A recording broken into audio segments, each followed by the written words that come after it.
আসসালামু আলাইকুম রহমতুল্লাহি ওবরকাতুহু। সম্মানিত দর্শক, শেখ হাসিনার যে ট্রাম্প কার্ড অর্থাৎ মার্কিন প্রেসিডেন্ট ডোনাল্ড ট্রাম্পকে ব্যবহার করে বাংলাদেশের রাজনীতির যে অঙ্গন, এই অঙ্গনের যে পানি, এই পানিকে ঘোলা করে দেয়া এবং সেই ঘোলা পানিতে তিনি তার রাজনীতির যে মাছ, তাদেরকে তিনি স্বীকার করবেন। বিশেষ করে ডক্টর মোহাম্মদ ইউনূস এবং এই মুহূর্তে আওয়ামী লীগকে যারা প্রতিপক্ষ মনে করছে তাদের সবাইকে তিনি ভারত এবং আমেরিকা এই দুটো রাষ্ট্রের কোপানলে ফেলবেন এবং এরকম একটা মাস্টার প্ল্যান নিয়ে তিনি যে ঘোষণাটা দিয়েছিলেন নভেম্বর মাসের 10 তারিখে, এটিতে আপাত দৃষ্টিতে মনে হচ্ছে তিনি সফল হয়েছেন। এই যে নূর হোসেন দিবসকে কেন্দ্র করে সাবেক প্রধানমন্ত্রী শেখ হাসিনার যেটা কল রেকর্ড, এটি নিয়ে মূলত বাংলাদেশে ভীষণ রকম তোলপাড় শুরু হয়েছে। অনেকে বলার চেষ্টা করছেন যে এটা একেবারে একটা কথার কথা, তিনি জাস্ট একটা টোক্কা দিলেন, কেউ বললেন যে এই কাজটা তার করা ঠিক হয়নি। আবার এখন অনেকে বলার চেষ্টা করছেন যে পুরো একেবারে ফ্লপ করেছে এবং তিনি যে চাল চেলেছেন সেটা সফল হয়নি, তার ডাকে একটা লোক সাড়া দেয়নি, কোনো লোক আসেনি, হাতে গোনা কয়েকজন লোক এসেছে। এবং এখানে আমার কাছে যেটা মনে হচ্ছে যে তিনি যে কাজটি করেছেন এটি কেবলই মাত্র তার মস্তিষ্ক প্রসূত নয়। তার এই যে 10ই নভেম্বর নূর হোসেন দিবসে তিনি যেটি করার চেষ্টা করেছেন, তার কল রেকর্ড, কথাবার্তা, কল রেকর্ড ফাঁস এবং পরবর্তীতে যে নাটকগুলো রাজপথে হয়েছে এবং যে ঘটনাগুলো রাজপথে ঘটেছে, এগুলো আবার সময় মতো একেবারে ঝড়ের গতিতে বাংলাদেশ থেকে দিল্লি, দিল্লি থেকে একেবারে হোয়াইট হাউস, হোয়াইট হাউস থেকে ট্রাম্পের যে কার্যালয়, সেই পর্যন্ত পৌঁছে দিতে 1 ঘন্টার বেশি সময় লাগেনি। তাহলে বোঝার চেষ্টা করুন যে বাংলাদেশের সময়টিতে যখন এই ট্রাম্পের ছবিসহ লোকজন ধরা পড়ল, যেটি শেখ হাসিনা বলেছিলেন, এবং সেই ছবি সেনাবাহিনীর কর্তা এবং পুলিশের কর্তা সহ সেই ছবিগুলো তোলা হলো, সামাজিক মাধ্যমে ছড়িয়ে পড়ল এবং এর অল্প কিছুক্ষণ পরেই এটাকে নিয়ে ভারতের সবচেয়ে নামকরা পত্রপত্রিকাগুলোতে ভীষণ রকম নেতিবাচক একটা রিপোর্ট আসলো সেনাবাহিনীর সম্পর্কে, ইউনূস সরকার সম্পর্কে, বাংলাদেশ সম্পর্কে। এবং এখানে যে বিষয়গুলো ইন্ডিয়া টুডের মতো পত্রিকা যে বিষয়গুলো সামনে আনলো, সেটি হলো যে এখানে আওয়ামী লীগের কোনো প্রসঙ্গ আসেনি। কিছু নিরপরাধ লোক, কিছু শান্তিপ্রিয় লোক যারা বাংলাদেশের নাগরিক এবং তারা মূলত ডোনাল্ড ট্রাম্পকে খুশি করার জন্য বা তার বিজয়ে আনন্দ প্রকাশ করার জন্য রাস্তায় নেমেছিল এবং তাদেরকে ঠিক সেইভাবে দমন করা হয়েছে, পীড়ন করা হয়েছে, পেটানো হয়েছে এবং গ্রেপ্তার করা হয়েছে। আর এই যে ভারতীয় মিডিয়ার যে কথাগুলো, ঠিক সেম কথাগুলো আমেরিকাতে পৌঁছে গিয়েছে এবং ঠিক সেই ছবিটি, যে ছবিটি সামাজিক মাধ্যমে ঘুরে বেরিয়েছিল এবং যেভাবে ছবি তোলার জন্য শেখ হাসিনা বলেছিলেন, ঠিক সেই ছবিটি আমেরিকার প্রেসিডেন্ট তার যে টুইটার অ্যাকাউন্ট, যেটাকে এখন এক্স বলা হয়, এবং এটা আমেরিকা এবং মধ্যপ্রাচ্য থেকে শুরু করে সারা দুনিয়াতে এলিট যারা আছেন তারা কিন্তু ফেসবুক ব্যবহার করেন না। সবাই টুইটার, ইদানিংকালে যেটা এক্স ব্যবহার করেন এবং এটার মালিক এখন কিন্তু ইলন মাস্ক এবং ডোনাল্ড ট্রাম্প এই নির্বাচনে একে অপরের সঙ্গে বলতে গেলে কাঁধে কাঁধ মিলিয়ে, হাতে হাত মিলিয়ে তিনি যেভাবে কাজ করেছেন, তো সেই কারণে ইলন মাস্ক তার যে এই প্রতিষ্ঠান এক্সকে অর্থাৎ সাবেক টুইটারকে ডোনাল্ড ট্রাম্পের সেবায় নিয়োজিত করেছেন। সর্বোচ্চ রিস্ক আমেরিকার সমাজে, ইউরোপ এবং আমেরিকাতে এটি এখন হয়ে যাচ্ছে। তো সেই এক্সে ডোনাল্ড ট্রাম্প যেটি করলেন, তিনি এই ছবিটিকে উদ্দেশ্য করে এবং বাংলাদেশের যে 10 তারিখের ঘটনাকে কেন্দ্র করে ঠিক ভারতীয় পত্রপত্রিকার ভাষায় হুবহু একটা তিনি সেই টুইট করলেন এবং সেখানে তিনি বললেন যে শেখ হাসিনার অবর্তমানে বাংলাদেশে কি হচ্ছে। সরি। তো শেখ হাসিনার অবর্তমানে বাংলাদেশে কি হচ্ছে, এটা হলো প্রথম। ২ নম্বর হলো যে কিছু মানুষকে সেনাবাহিনী, আবার বলছি সেনাবাহিনী এবং পুলিশ গ্রেপ্তার করেছে। তাদের অপরাধ, তারা ট্রাম্পকে সমর্থন করে। তারপর তিনি বলেছেন বাংলাদেশ আসলে কোন দিকে যাচ্ছে। বোঝার চেষ্টা করুন, যারা এতদিন যাবৎ বলার চেষ্টা করছিলেন যে আমেরিকার নীতি পরিবর্তন হয় না, সেটা ট্রাম্প আসলেও যা, বাইডেন আসলেও তা, বাংলাদেশের ব্যাপারে নাক গলানোর সময় তাদের নেই এবং কোনো অবস্থাতে ট্রাম্প এই শেখ হাসিনাকে নিয়ে, বাংলাদেশকে নিয়ে মাথা ঘামাবেন না এবং বাংলাদেশের নাম তিনি জানেন কি না, শেখ হাসিনার নাম তিনি জানেন কি না, বা মানচিত্রে বাংলাদেশের যে মানচিত্রের যে জায়গাটুকু রয়েছে বিশ্ব মানচিত্রে, এটি যদি ডোনাল্ড ট্রাম্পকে বলা হয় তিনি সেটা খুঁজে বের করতে পারবেন না। কিন্তু ওনার এই যে পরপর দুটো যাকে বলা হয় টুইট, প্রথমটি তিনি দিলেন তার নির্বাচনের আগে সংখ্যালঘু নির্যাতন হচ্ছে বাংলাদেশে, এটাকে নিয়ে তিনি একেবারে বাংলাদেশকে ধুয়ে মুছে ছারখার করে দিলেন, 14 গোষ্ঠী উদ্ধার করে দিলেন।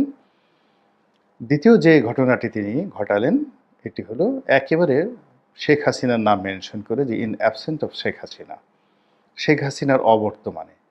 ইট মিনস যে শেখ হাসিনার যে ক্ষমতা, মানে সাবেক প্রধানমন্ত্রী নয়, প্রধানমন্ত্রী হিসেবে তাকে এই দেশ থেকে এক্সাইল করে দেওয়া হয়েছে এবং তিনি এই যে বাংলাদেশে নেই, তার এই অবর্তমানে দেশ কিভাবে চলছে, এখানে তার এই বক্তব্যের ভিন্নতর ব্যাখ্যার কোনো রকম সুযোগ নেই।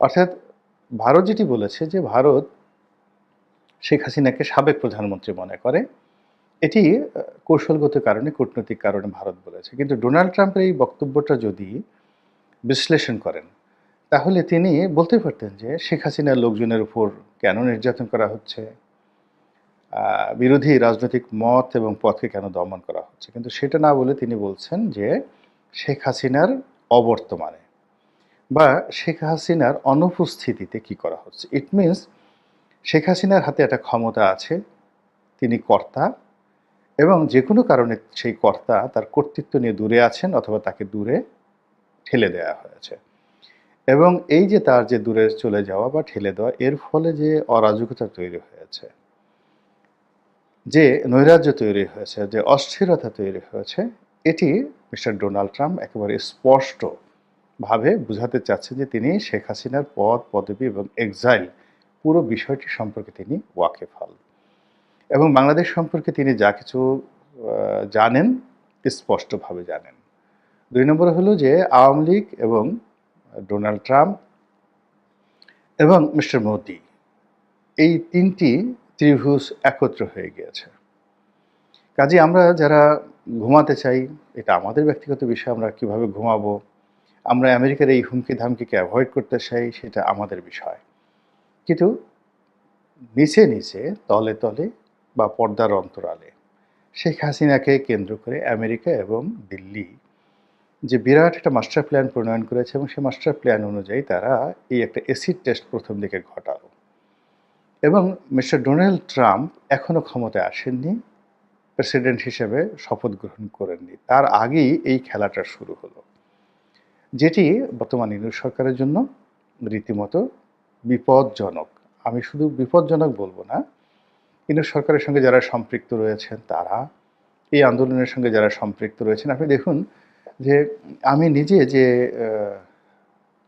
রক্ষা পাবো কিংবা সাংবাদিক মাসুদ কামাল তিনি নিজে রক্ষা পাবেন, এর কারণ হলো আমরা ইদানিং নিরপেক্ষভাবে কথা বলার চেষ্টা করছি, কিন্তু আওয়ামী লীগ সরকার আসলে আমাদেরকে ছাড় দেবে না। প্রথমেই বলবে ওই যে মাসুদ কামাল যে শেখ হাসিনাকে মাল বলেছিলেন, বা আমি যে শেখ হাসিনার বিরুদ্ধে লেখা লিখেছি, তাকে টিটকারি করেছি, তার শাসনামলের সমালোচনা করেছি, ওইগুলো অতীতের কর্মকাণ্ডগুলো সামনে এনে আমাদেরকেও কিন্তু অপদস্থ করা হবে। আমরা যে এখন নিরপেক্ষভাবে কথা বলছি বা এই সময়টাতে ঝুঁকি নিচ্ছি, কয়েকজনই তো, এই বাংলাদেশে আমি আছি, দেশের বাইরে মুফাসসিল ইসলাম আছেন, উনি বলছেন, আর এই মাসুদ কামাল সাহেব আছেন। আর অন্যদিকে নিরপেক্ষভাবে কথা বলছেন অনেকটা প্রো বিএনপি, কিন্তু বিএনপিকে সাপোর্ট করলেও তিনি বাস্তব জিনিসগুলো বলছেন, সেটা হলো সাংবাদিক শাহেদ আলম। তিনিও মোটামুটি নিরপেক্ষভাবে বলার চেষ্টা করেন, কিন্তু তিনি আওয়ামী লীগের পুনর্বাসন থেকে শুরু করে অন্য যে বিষয়গুলো রয়েছে রাজনীতি, এই বিষয়গুলোতে উনি ওনার মতামত প্রকাশ করেন। তো এখন যারাই আমরা এই কথাগুলো বলছি, আওয়ামী লীগ আমাদেরকে যে ছাড় দেবে বা দেবে না, এটার বাস্তব প্রমাণ হলো ধরুন এই যে মোস্তফা সরোয়ার ফারুকী, কিংবা ওই যে আওয়ামী লীগের এমপি আফিল সাহেব, আফিল উদ্দিন, তার ভাই বশির উদ্দিন যে এখন উপদেষ্টা মণ্ডলীতে তারা অন্তর্ভুক্ত হলেন, তাদেরকে কিন্তু কেউ ছাড় দিচ্ছে না। ফলে এই যে এখন যা কিছু হচ্ছে, এটা যে কোনো মূল্যে আমরা এই যে সমালোচনা করছি মূলত এই সরকারকে সতর্ক করার জন্য এবং এই সরকারকে স্ট্যাবল করার জন্য, এবং এই সরকার যেন ক্ষমতায় টিকে থাকতে পারে এবং তারা ভালো ভালো কাজ করতে পারে। কিন্তু তারা না করে অনেকগুলো অনাহত বিষয়, অনেকগুলো অনাহত বিতর্ক এবং যাকে বলা হয় অপ্রয়োজনীয় বিষয়াদি নিয়ে এই সরকার খুব ব্যস্ত হয়ে পড়েছে। সরকার যদি এই যে ধরুন শেখ হাসিনা একটা ঘোষণা দিয়েছে, এমনিতেও আমরা যারা সাধারণ মানুষ খুব অল্প বুদ্ধি, আমরাই বুঝতে পেরেছিলাম যে এটা শেখ হাসিনা একটা ডাব্বা দিচ্ছেন। আওয়ামী লীগের কোনো নেতাকর্মী একেবারে পুরো মাঠ যদি খালি করে দেওয়া হতো তবুও তারা আসতো না। এবং ট্রাম্পকে নিয়ে যে ৩-৪ জনকে গ্রেপ্তার করা হয়েছে বা ১০-১২ জনকে গ্রেপ্তার করা হয়েছে, এরকম যদি মাঠ খালি করে দেওয়া হতো তাহলে হয়তো ১০০ জন লোক মিছিল করতো, নট মোর দ্যান দ্যাট। তাদেরকে কোনো গ্রেপ্তার করার দরকার ছিল না। কিন্তু দেখা গেল এটা নিয়ে যে অস্থিরতা দেখানো হলো, উত্তেজনা দেখানো হলো, ভয় পাওয়া হলো, মারধর করা হলো, তারপরে আওয়ামী লীগের নারী কর্মীদেরকে মারধর করা হলো, এই বিষয়গুলো ঠিক ২০০০ সেই ৭-৮ সালের মতো হবে না, বা ১৯০০ সেই ৮৬-৮৭ সনের মতো হবে না। এখন টেকনোলজির যুগ, ১ মিনিটের মধ্যে সারা দুনিয়াতে ছড়িয়ে পড়ছে এবং এটার যে ইফেক্ট অ্যান্ড আফটার ইফেক্ট, এটা খুব প্রবল থেকে প্রবলতর হচ্ছে। তো সেই দিক থেকে এই সরকার যে উত্তেজনাটা দেখিয়েছে, তারা এই উত্তেজনার প্রেক্ষিতে যে মিস্টার ডোনাল্ড ট্রাম্প পার্সোনালি এই জিনিসটা এত দ্রুত যাকে বলা হয় তিনি রেসপন্ড করবেন, এটা তারা কাউন্ট করতে পারেননি। তো এখন যেহেতু দেখা গেল যে মিস্টার ডোনাল্ড ট্রাম্প কাউন্ট করছেন, তো কাজেই আগামী দিনগুলোর যে আওয়ামী লীগের কৌশল, তার সঙ্গে সঙ্গে আওয়ামী লীগের যে কোনো কর্মকাণ্ড, এরপরে তাদের যে রাজনৈতিক নেগোসিয়েশন, এই বিষয়গুলোকে যদি সরকারের যারা কর্তা ব্যক্তি রয়েছেন তারা আরও সুগভীরভাবে চিন্তা করেন, প্ল্যান করেন, প্রোগ্রাম করেন, তাহলে আমরা যারা এই সরকারকে ক্ষমতায় আনার জন্য সুদীর্ঘকাল ধরে আন্দোলন করছি, সংগ্রাম করছি, যার যার অবস্থান থেকে কাজ করে যাচ্ছি, আমরা কিছুটা হলেও স্বস্তি পাব। আল্লাহ আমাদের সবাইকে হেদায়েত দান করুন এবং হেফাজত করুন। আসসালামু আলাইকুম ওয়া রাহমাতুল্লাহ।